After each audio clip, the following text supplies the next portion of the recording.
এখানে ফেমিসা নামের এই মেয়েটিকে সবাই মিলে গ্রাম থেকে তাড়িয়ে দেয়, কারণ এটা একটা এমন দুনিয়া যেখানে সবাই ম্যাজিক করতে পারে, কিন্তু ফেমিসের জন্ম হয় কোনো ম্যাজিক ছাড়াই। আর এই কথা যখন ওর বাবা মা জানতে পারে তখন ওরা ওকে ঘর থেকে বাইরে বার করে দেয়।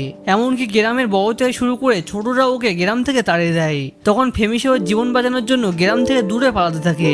এরপর ও রাস্তায় একটি সেলাইম দেখতে পায়। ওই সেলাইমের নাম রাখে সোরা। আর এই সেলাইমই পরে গিয়ে ওর পুরো লাইফ পাল্টে দেয়। তো কাহিনীর শুরুতে আমরা এই লোকটিকে দেখি, তখনই লোকটি বাচ্চার কাঁদার আওয়াজ শুনতে পায়। ও তাড়াতাড়ি দৌড়ে ঘরের মধ্যে যায়। তখন ও জানতে পারে ওর একটি মেয়ে হয়েছে। মেয়েটি দেখতে অনেক কিউট আর সুন্দর ছিল। তখন লোকটি বলে, তুমি আমাদের বাচ্চার কি নাম রাখবে? ওর ওয়াইফ বলে, আমাদের মেয়ের নাম ফেমিসা রাখবো। এর কয়েক বছর পরে ফেমিসা বড় হয়ে যায়। ওর বাবা এখানে কাজ করছিল। তখন ফেমিসা ওর বাবার কাছে এসে বলে, বাবা এখন কিছু খেয়ে নাও। এরপর ওরা সবাই মিলে খাবার খেতে থাকে। এখানে ফেমিসার বড় ভাইও ছিল যে ওর বাবার কাছে সাহায্য করছিল। তখনই খেতে খেতে ফেমিসার গলায় রুটির টুকরো আটকে যায়। তখন ওর বাবা ম্যাজিক করে গ্লাসে পানি এনে ফেমিসাকে খাইয়ে দেয়। ফেমিসা, তোমার আস্তে আস্তে খাওয়া উচিত, না হলে তোমার গলায় খাবার বেঁধে যাবে। আমি তাড়াতাড়ি খাচ্ছি কারণ আমি তাড়াতাড়ি বড় হতে চাই। এরপর ওরা সবাই মিলে বাড়িতে চলে আসে। বাড়িতে এসে ফেমিসার মায়ের কাজে সাহায্য করতে থাকে। ও খানা নিয়ে এসে টেবিলে সাজিয়ে রাখে। তখন ওর বড় ভাই ওকে রাগানোর জন্য বলে, তোমার এখন অল্প অল্প ম্যাজিক শিখে নেওয়া দরকার, যাতে তুমি সব কাজ সহজেই করতে পারো। হ্যাঁ, আমি খুব তাড়াতাড়ি ম্যাজিক করতে পারবো। তখন ওর মা ওকে জড়িয়ে বলে, ফেমিসা, তোমার তাড়াহুড়ো করার কোনো দরকার নেই, এমনিতে তুমি ম্যাজিক ছাড়াই আমাদেরকে অনেক সাহায্য করো। তখন ওর বড় বোন বলে, মা তুমি সবসময় ফেমিসাকে একটু বেশি আদর করো। এরপর ওরা সবাই মিলে একসাথে খাবার খেতে থাকে।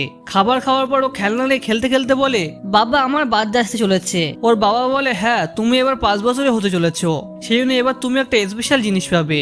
স্পেশাল জিনিস? সেটা আবার কি? ওরা কথা বলছিল আর তখনই ওখানে একটি মহিলা আসে, যার নাম লোবা। ও এই ভিলেজের ভবিষ্যৎবাণী করে। ও যে কারো ফিউচার বলতে পারে।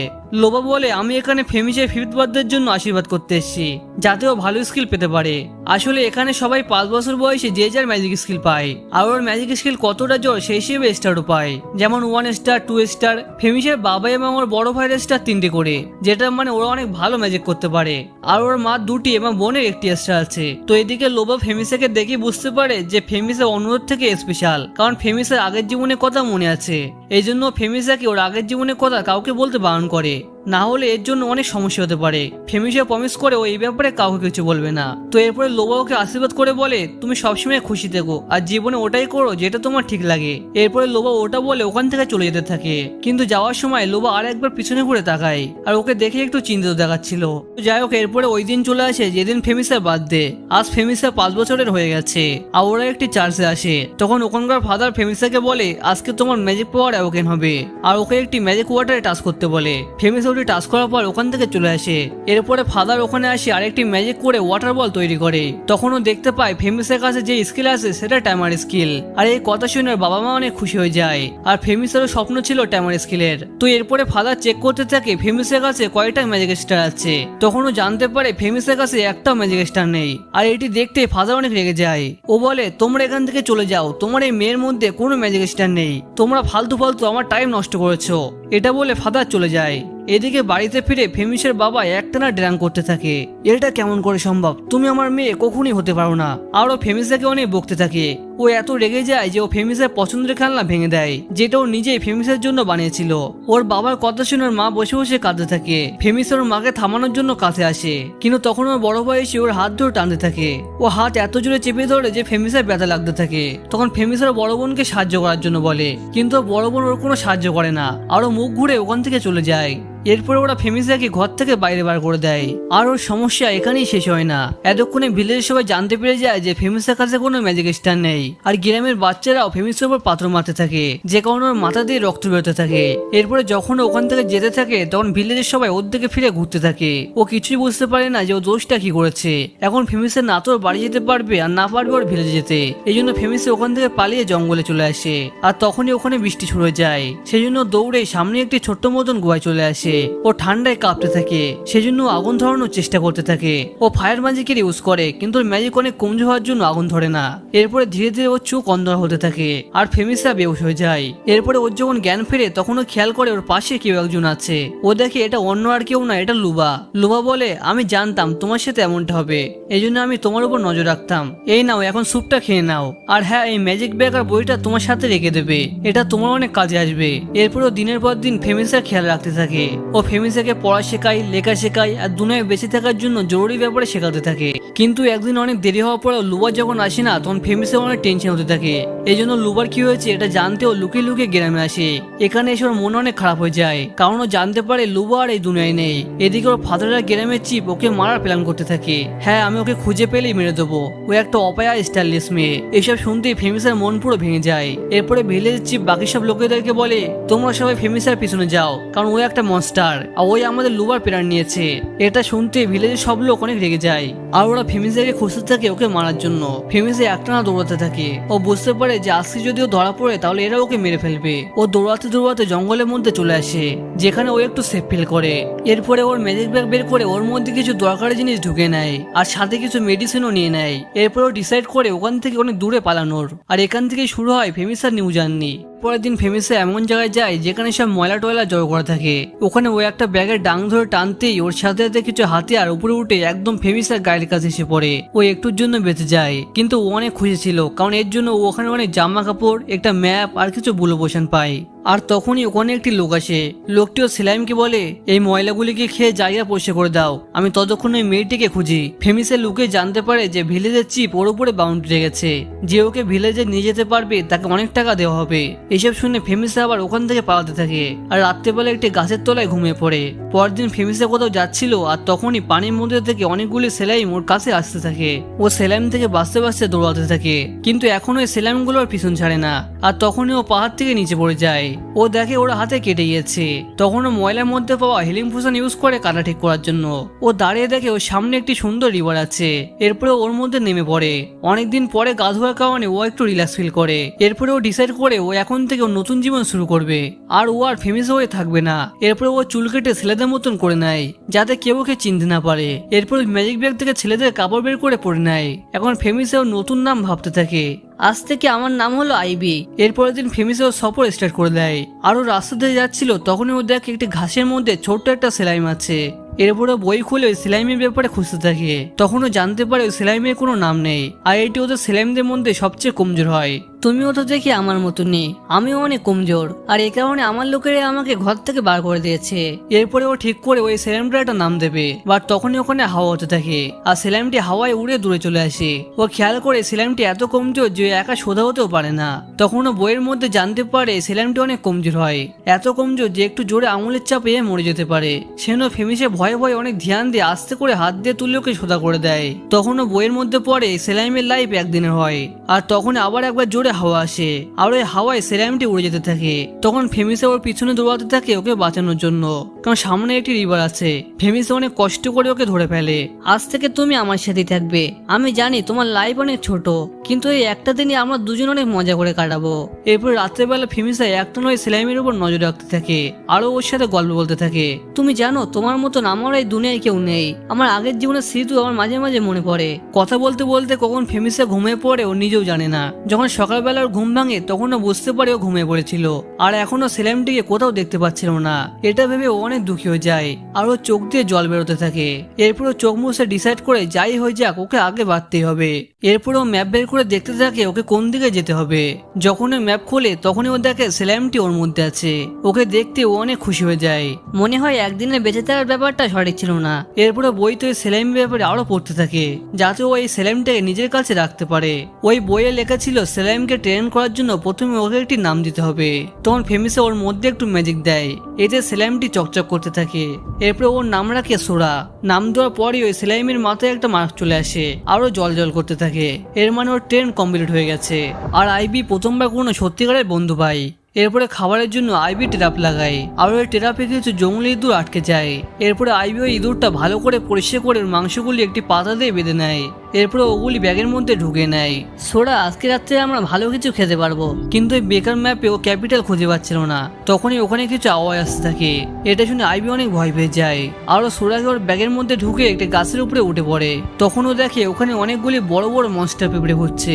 এরপরে মনস্টারগুলো চলে যাওয়ার পরে আইবি গাছ থেকে নেমে পড়ে। তখন ও সোরাকে ওর ব্যাগের মধ্যে থেকে আবার বের করে। ও খেয়াল করে ওর মুখে কেটে গেছে, সেজন্য ও ম্যাজিক পোশনের ইউজ করে। কিন্তু এগুলো পূর্ণ হওয়ার কারণে একটাই কাজ হয় না আর সব পোশন শেষ হয়ে যায়। তখন ও বলে আমাকে তাড়াতাড়ি পাশে ভিলেজে যেতে হবে। ও রাস্তা দিয়ে যাচ্ছিল তখন ও খেয়াল করে ওখানকার সব জায়গায় ওর ছবি লাগানো আছে আর ওকে ধরার জন্য প্রাইজও দেওয়া আছে। এসব দেখে আইবি অনেক রেগে যায় আর ও এক এক করে ওর সব ছবি ছেড়ে দিতে থাকে। এমনি তো আমি এখন আর ফেমিসে না। এরপরে ও ভিলেজের মধ্যে ঢুকে পড়ে। ও দেখে এখানে সবাই ছোট ছোট কাজের জন্য ম্যাজিক ইউজ করছে। ও ভাবতে থাকে ওর মাংসগুলি কোথায় বিক্রি করবে, কিন্তু ভয় পেতে থাকে কেউ যদি ওকে চিনে ফেলে। এই জন্য চুপচাপ ওখান থেকে চলে যেতে থাকে। এই ছেলে, তুমি কি কিছু চাও? তুমি কি মাংস কিনবে? না, আমি জঙ্গলি ইঁদুরের মাংস বিক্রি করতে এসেছি। বাচ্চা, তোমার মাংস তো অনেক তাজা, এই নাও তোমার টাকা। টাকা পাওয়ার পর আইবি খাবারের দোকানে আসে আর ও নিজের জন্য কিছু রুটি কেনে। ও রুটি কিনে নিয়ে এসে অনেক খুশি ছিল, কারণ অনেকদিন পর ও ভালো কিছু খেতে পারবে। ও রুটি অর্ধেক করে সোরাকে খেতে দেয় আর অর্ধেক নিজে খেতে থাকে, কিন্তু সোরা রুটি খায় না। পরের দিন আইবি টাকার জন্য জঙ্গলি ইঁদুর খুঁজতে থাকে। তখন ও সামনে কিছু ময়লার ঢেরি দেখতে পায়। এটা দেখে ও সোরাকে নিয়ে ওখানে চলে আসে। বা সোরা, এখানে তো অনেক পোষণ আছে, কিন্তু বেশিরভাগ অনেক পুরনো হয়ে গেছে। এরপরে ওই যখন ও দরকারের জন্য বুলু পোষণ আলাদা করতে থাকে তখন সোরা ওই বুলু পোষণ গুলি খেয়ে নিতে থাকে। এটা দেখে আইবি যখন ওকে রেড পোষণ দেয় তখন ও রেড পোষণ খাওয়ার জন্য মানা করে দেয়। এরপরে আইবি আবার ওই দোকানে এসে মাংস বিক্রি করে আর ওই টাকা নিয়ে রুটি কিনে নিয়ে আসে। ও নিজে রুটি খেতে থাকে আর সোরাকে খাওয়ার জন্য বুলু পোষণ দেয়। এরপরে একদিন যখন ও আবার ভিলেজে আসে তখন ও কিছু লোককে দেখতে পায় যারা ওরই খোঁজ করছিল। ও ওদেরকে দেখে অনেক ভয় পেয়ে যায়। এরপরে যখন ও দৌড়াতে থাকে তখন ও দেখে ওখানকার বেশিরভাগ দোকানের সামনে ওর বাউন্টির পোস্টার লাগানো আছে। এসব দেখে ও এত ভয় পেয়ে যায় যে ও কিছু না কিনে ওখান থেকে দৌড়ে জঙ্গলে চলে আসে। এরপরে গাছের উপরে বসে কাঁদতে কাঁদতে বলতে থাকে, সোরা, এমন কোনো কি জায়গা নেই যেখানে আমি সুখে থাকতে পারি? এর পরের দিন সকাল হতেই আইবি ওখান থেকে অন্য জায়গায় যাওয়ার জন্য বেরিয়ে পড়ে, কারণ এই গ্রামে সব জায়গায় ওর পোস্টার লাগানো আছে। ও কিছু দূর যেতেই সামনে দুই দিকে দুটি রাস্তা দেখতে পায়। ও বুঝতে পারে না ওর কোন দিকে যাওয়া উচিত। তখন আইবি ওর ম্যাপ চেক করে, কিন্তু ম্যাপ দেখে ও কিছুই বুঝতে পারে না। তখন সোরা ওর বডি নাড়াতে থাকে। হ্যাঁ, আমি বুঝতে পেরেছি তোমার খিদে লেগেছে। আমার নিজের অনেক খিদে পেয়ে গেছে, সেই জন্য আমাদের প্রথমে কিছু খেয়ে নেওয়া উচিত। তখনই আইবি ওখানে পানি দেখতে পায় আর ওর পাশে একটি গাছে অনেক ফল ঝুলতে থাকে। এরপর ওরা গাছের কাছে যেতে থাকে আর তখনই গাছটি অনেক নড়তে থাকে আর ওর মধ্যে থেকে অনেকগুলো মানুষের লাশ বেরিয়ে আসে। আসলে এটা একটা মানুষ থেকে মনস্টার গাছ। এসব থেকে আইবি দৌড়ে পালাতে থাকে। ও ওখান থেকে দৌড়ে দূরে চলে তো আসে, কিন্তু আইবির হাতে অনেক বেশি কেটে যায় আর ওর হাত দিয়ে রক্ত টপকাতে থাকে। ও অনেক দুর্বল হয়ে গিয়ে ওখানেই পড়ে যায়। তখন ও দেখে সোরা ওর হাতের উপর চলে এসছে যেখানে ওর কাটা ছিল। ও মনে করে সোরা ওকে খাওয়ার চেষ্টা করছে। এটাই মনে হয় আমার সেই দিন। সোরাও তো একটা ছোট্ট মনস্টারই, ও মনে হয় আমাকে পুরো খেয়ে ফেলবে। এরপরে যখন ওর জ্ঞান ফেরে তখন ও বুঝতে পারে আসলে সোরা ওকে খাচ্ছিল না, সোরা ওর কাটা হিল করছিল। এমনি তো আমি মরে গেলেও কোনো সমস্যা নেই, কারণ এই দুনিয়াতে এমন কেউ নেই যে আমি মরে গেলে কান্না করবে। ফাইনালি সোরা ওর হাত পুরোপুরি হিল করে দেয়। তখন আইবি ওকে জোরে কাঁদতে থাকে। এরপরে আইবি ওর জন্য কিছু ফল আর সোরার জন্য কিছু বুল্লো পোষণ জোগাড় করে। তারপরে দুজনে বসে খাবার খেতে থাকে, কিন্তু খাবার শেষ হয়ে যাওয়ার পরেও সোরার খিদে লাগতে থাকে। সেজন্য আইবি ওকে নিয়ে কিছু ময়লা ঢিবিতে আসে, যাতে ও সোরার খাবার আর নিজের হিলিং এর জন্য কিছু বুল্লো পোষণ খুঁজে পায়। আইবি অনেকগুলি পোষণ নিয়ে নিচে রাখতে থাকে আর সোরা ওগুলি খেতে থাকে। আইবি একটা জিনিস খেয়াল করে যে সোরা এখন আগের থেকে অনেক শক্ত হয়ে গেছে আর আগের থেকে সাইজেও যেন একটু বড় হয়ে গেছে। রাস্তায় যেতে যেতে আইবি অনেকগুলি ফল দেখতে পায়। ও ওগুলি ব্যাগে নিয়ে নেয় আজকের খাবারের জন্য। এরপর ওরা একসাথে খেতে বসে। আইবি সোরাকে খাওয়ার জন্য অনেকগুলি পোষণ দেয়, বাট ওইসব সোরা একবারই খেয়ে নেয়। আইবি ওকে আবার কিছু পোষণ দেয়। সোরা লাফ মেরে এগুলো শেষ করে দেয়। সোরা, তুমি যদি এমন করে খেতে থাকো তাহলে তোমাকে দেওয়ার জন্য আমার কাছে আর একটি পোষণও বাঁচবে না। কি, তুমি যতক্ষণ না ঘুমাবে ততক্ষণ তোমার খেতে লাগবে? এরপরে সোরাকে ঘুম পাড়ানোর জন্য একটি গল্প বলতে থাকে। এই গল্পটি আমি ছোটবেলায় শুনেছিলাম। একটা সময় ছিল যখন পুরো দুনিয়ায় লড়াই চলছিল। তখন রাজা অনেকগুলি ম্যাজিশিয়ানকে জড়ো করে লড়াই থামানোর জন্য। এরপর ওইসব ম্যাজিশিয়ান একসাথে একটি পাওয়ারফুল স্পেল ইউজ করে, আর এরপরে একটি বাচ্চা অন্য একটি দুনিয়া থেকে এই দুনিয়া আসে আর ওই বাচ্চাটি এই যুদ্ধ থামে দেয়। আর এই গল্প বলতে বলতে আইবি নিজেও কখন ঘুমিয়ে পড়ে। কুকু কুকু। পরের দিন সকালে সোরার ডাকে যখন আইবির ঘুম ভাঙে তখন ও দেখে সোরা অনেক খুশি আছে। এরপরে যখন ও ব্যাগ চেক করে তখন ও দেখে সোরা আগেই সব ম্যাজিক পোশন খতম করে দিয়েছে। এরপরে ও ট্র্যাপ চেক করতে যায় ট্র্যাপে কোনো ইঁদুর আটকেছে কিনা তা দেখতে, কিন্তু এবার ট্র্যাপে একটি বড় সাপ আটকে থাকে। মনে হচ্ছে আমি এই সাপটাকেও বিক্রি করতে পারবো, কিন্তু আমি একে নিয়ে যাব কি করে? এরপরে অনেক কষ্ট করে ওটিকে একটি কাপড়ের মধ্যে আটকে নেয়। রাস্তায় যেতে যেতে আইবি একটি আওয়াজ শুনতে পায়। আওয়াজ শুনতেই সোরা অনেক ভয় পেয়ে যায়। তখন আইবি আস্তে আস্তে ওই দিকে যেতে থাকে যেখান থেকে আওয়াজ আসছিল। ও কিছু দূর গিয়ে দেখে রাস্তায় অনেক ঘোড়া মরে পড়ে আছে, আর সাথে অনেকগুলি মানুষের লাশও ওখানে পড়েছিল। আইবি ভয় পেয়ে ওখান থেকে পালাতে থাকে, আর পালাতে পালাতে ও পাশে একটি শহরে চলে আসে। ও এখানে সাপটি বেচার জন্য দোকান খুঁজতে থাকে। তখন ও ভুল করে একটি আলাদা রুমে চলে আসে যেখানে অনেকগুলি লোক ছিল। এই ছেলে, তোমার ব্যাগে কি আছে? আমার ব্যাগে সাপ আছে। সাপ বিক্রি করার জন্য তোমাকে টাউন হলে না, মাংসের দোকানে যেতে হবে। আমি এই সাপটি বিকৃত করতে চাই, কিন্তু আমি আরো একটা কথা বলতে চাই। আমি আসার সময় রাস্তার উপরে কিছু মরে পড়ে থাকা ঘোড়া আর মানুষের ডেড বডি দেখতে পেয়েছি। তখনই ওর সামনে একটি ছেলে আসে, আর ও বলে আমাকে ওই জায়গার লোকেশন বলো যেখানে তুমি ওইসব দেখেছো। আর হ্যাঁ, তোমার কথা যদি সত্যি হয় তাহলে তুমি রিওয়ার্ডও পেতে পারো। আইবি ওকে সব কথা বলে দেয়। তখন এই লোকটি ওর টিমকে নিয়ে ওইদিকে চলে যায়। এখানে এই মেয়েটি আইবিকে একটি ডকুমেন্ট দেয় আর বলে তোমার ইনফরমেশন যদি সত্যি প্রুভ হয় তাহলে এই ডকুমেন্টটি নিয়ে এখানে আসবে, আমরা তোমাকে রিওয়ার্ড দেবো। এরপরে আইবি ওই সাপটি বিক্রি করার দোকানে চলে আসে। দোকানদার সাপটিকে দেখে অনেক অবাক হয়ে যায়, কারণ সাপটা অনেক তাজা আর ইউনিক ছিল। দোকানদার আইবিকে সাপের বদলে টাকা দেয় আর বলে পরের বার কোনো সাপ পেলে আমার কাছেই নিয়ে আসবে। আইবি দেখে একটা সাপের বদলে ওই যে টাকা পেয়েছে সেটা 30টি ইঁদুরের টাকার সমান। তখন সোরার খিদে লেগে যায়, আর সেজন্য আইবি ওকে একটি ময়লার ঢিবিতে নিয়ে আসে। ও দেখে ওখানে অনেক পোষণের সাথে সাথে অনেক ম্যাজিক ব্যাগও পড়ে আছে। আরো ম্যাজিক ব্যাগগুলি এক জায়গায় জড়ো করতে থাকে, আর এদিকে সোরা সব পোষণ খতম করতে থাকে। আইবি ভাবতে থাকে ওই সব ব্যাগগুলি কি করে নিয়ে যাবে। এরপরে অনেক ভাবার পরে একটি ম্যাজিক ব্যাগ আরেকটি ম্যাজিক ব্যাগের মধ্যে ঢোকাতে থাকে। এরপরে ও সবকিছু গুছিয়ে নিয়ে আবার শহরে ফিরে আসে। তখন ওর সামনে ওই লোকটি চলে আসে। লোকটি বলে বাচ্চা, তোমার ইনফরমেশন সঠিক ছিল। আসলে ওখানে একটি মনস্টার ছিল যে ওই সব লোকগুলিকে মেরে দিয়েছিল। এই জন্য মনস্টারটিকে মারার জন্য কয়েকজন হাই র্যাঙ্কার অ্যাডভেঞ্চার ওর পিছনে গেছে, আর সেজন্য তুমি কি এখন রিওয়ার্ড নিয়ে নাও। এরপর আইবি টাউন হলে চলে আসে রিওয়ার্ড ক্লেম করার জন্য।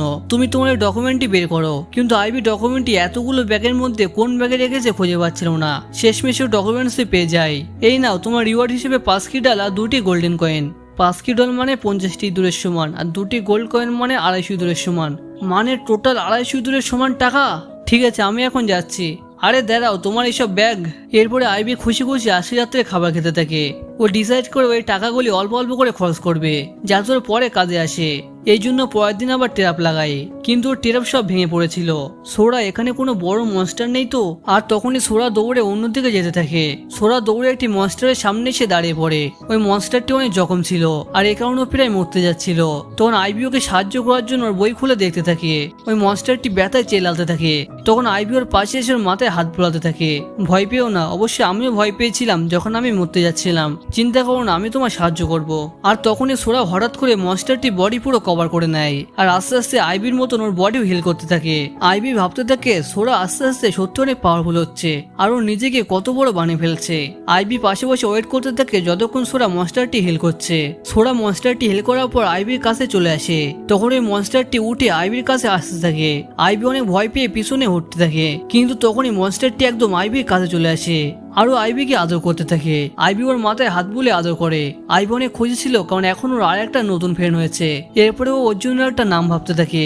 আজ থেকে তোমার নাম শিয়াল, আমার নাম আইবি, আর এ হলো সোরা। আমরা 3 জন একসাথেই থাকবো। শিয়ালের ওর নাম পছন্দ হয়। তো আজকের ভিডিও এই পর্যন্তই। পরের পার্টের জন্য সবাই যাই হোক একটা কমেন্টস করে দাও, আর শেষে লাইক আর সাবস্ক্রাইব করার পর ঘন্টা বাজিয়ে দিও।